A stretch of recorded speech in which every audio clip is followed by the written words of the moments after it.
Ladies and gentlemen, this is internet personality Vangelus here with my 35th toy review and my 50th video! Woo! This is Masterpiece King Exkaiser from the Masterpiece Brave line by Takara several years ago. It's a toy I've had for a while that I bought back when it came out, and I really like it, so I thought that I'd give it a bit of spotlight here. He's also accompanied by two characters from the show, Mario the dog and his owner Kota. As you can see, they're a little small, but they're in scale, and I think they're pretty cool accessories. That's the kind of thing I'd like to see more of. But anyway, there's a lot to this toy, so let's dive in, and let's get brave. Exkaiser's alternate mode is a futuristic sports car. He's supposed to be around the same size as, you know, your average 84 Autobot kind of thing. It's a really cool sports car mode, and back in 1990 they thought this is what cars would look like now. So it's pretty touching. Unfortunately, once you get over how neat it looks, you start realizing what Operative Tracker actually pointed out to me, which is it's pretty small. It's actually sized rather nicely to go with another item that was released around about the same time, which is the THS Hybrid Style Convoy. But once you size them with a larger toy, like, say, the original Optimus Prime, you can see that this Masterpiece toy is a little smaller than you might hope.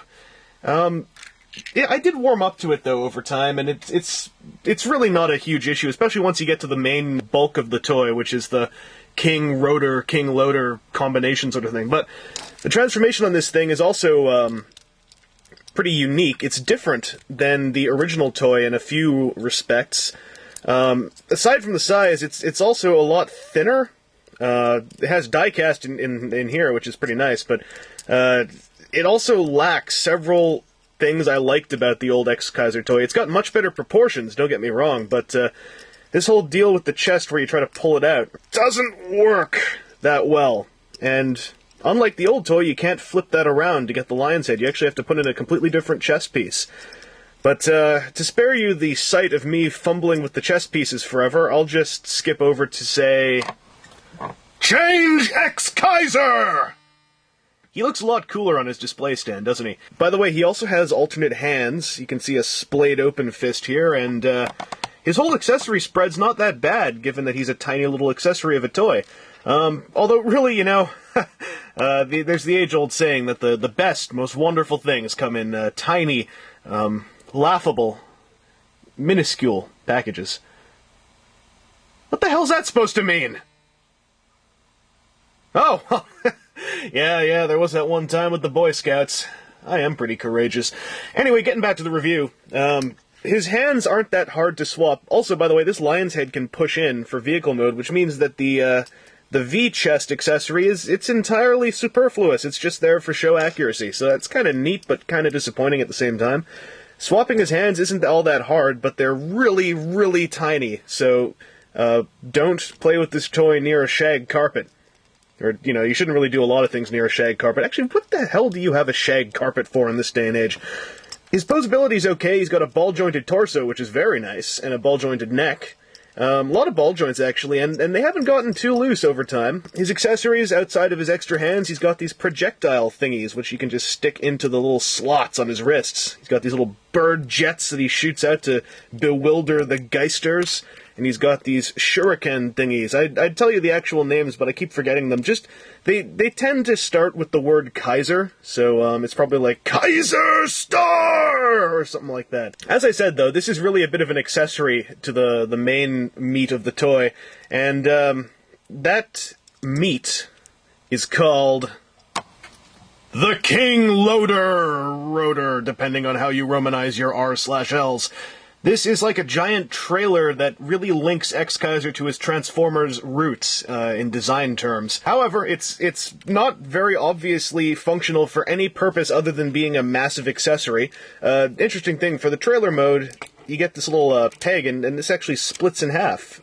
Typically, this isn't actually pulled by Exkaiser. I don't recall any poignant moment when it was. I haven't seen much of the show, I admit. Mostly know this character through Brave Saga 2, but for when the thing drives on its own, you can flip out these wheels on the bottom, and it's pretty cool. It's just it's a big futuristic block. I don't think it's ever even explained where this comes from. Exkaiser just summons it down from the sky. It also has a third mode, which is really, really chintzy as a mode. It's more actually an intermediary transformation step, but they give you another side on these little panels down here, which have like an air vent, because this is when the thing, flies around. Although it really only flies about this high and then transforms. Anyway, to transform it, there's a certain way you've got to do things when it comes to Brave, and let's do it.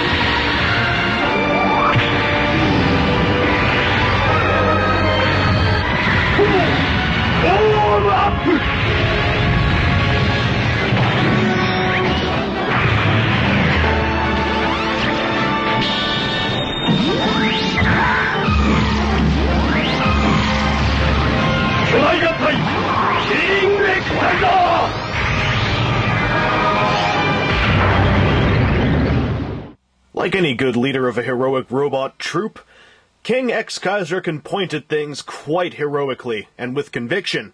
On his shoulder is Kota, so you can see that he's grown quite a bit. By the way, I've never really dug the whole thing of a little kid riding the giant robot's shoulder. I mean, one bad gust of wind and it's like, oh, damn, the show's over.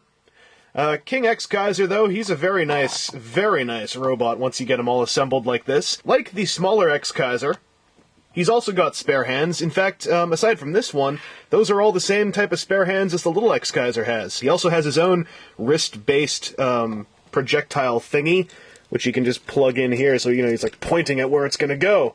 And it can spin, too, which is kind of neat. Little touches like that I can really dig. His hands are a little bit hard to swap at first. I'm okay with them now, but since this little socket's actually a moving joint for the transformation, it can be a little difficult. And, yes, he does have a little robot inside him, and he's still poseable. His legs work rather nicely, although he's got a bit of limited articulation. It's all there, it just doesn't move very far. It's not that bad, though. He's got a little torch inside the lion mouth there, and he's got kneecap cannons, because you can never have enough Vulcans on your giant Japanese robot. And he's got a removable faceplate, too, which you might have seen during the transformation. It's a really nice touch. There's a fully sculpted face under there, and the faceplate just goes on and off like a snap. Has a bit of a double chin, but you don't really notice it unless you're looking for it. So, he has a big main weapon called the Kaiser Sword. And it pops out, just like in the show, from his shin things.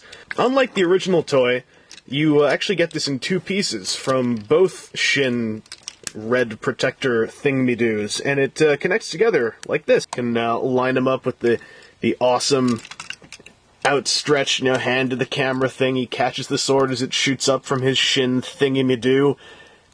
Lower the guards, and he's like, Kaiser Sword! You actually, through some rather impressive anime magic, you can even do a little bit of an extension on that. And now his sword is nice and big. And the only problem is, he can hold on to it, but it pegs in with a little peg on his palm. And that little peg does not hold in very well at all. And if you want to do his cool special attack, you just swap his hand out for the one with the bent wrist. Actually, this is kind of boring to watch. Let me just fast forward you to the end. Thunder!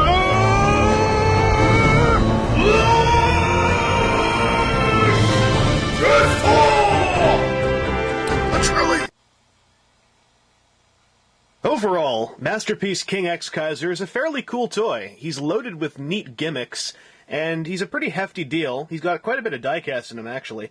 However, would I recommend him? If you're a fan of Brave in general, then yes, I'd say he's worth it despite his shortcomings. If you're just a Joe Average robot buyer, though, you may not want to get him by himself. He's got a lot of little niggling problems, and, it really is a pain to get him to hold onto his big sword. However, if you can get a hold of him for a decent price with his ride, the Dragon Jet. Then he's worth it. If you want to know more about that, you're going to have to stay tuned to this channel. However, overall, I'd say... What the... Oh, jeez, not again. Overall, I'd say that Masterpiece King Exkaiser on his own is a bit of an iffy buy. However, if you can get a hold of him with Dragon Kaiser, then go for it. Anyway, this has been Internet Personality Vangelus. I hope you've enjoyed this review, and if you forget the Oath of Courage, forget about the Gao-Gai-Gar guys for a second. If you forget about the Oath of Courage, you only have to fear one thing. It's big, it's long, and it's called the Kaiser's Sword. Fear the big and long things. Fear the small things that grow big as they get excited, because they'll come for you in the night and stick themselves square in your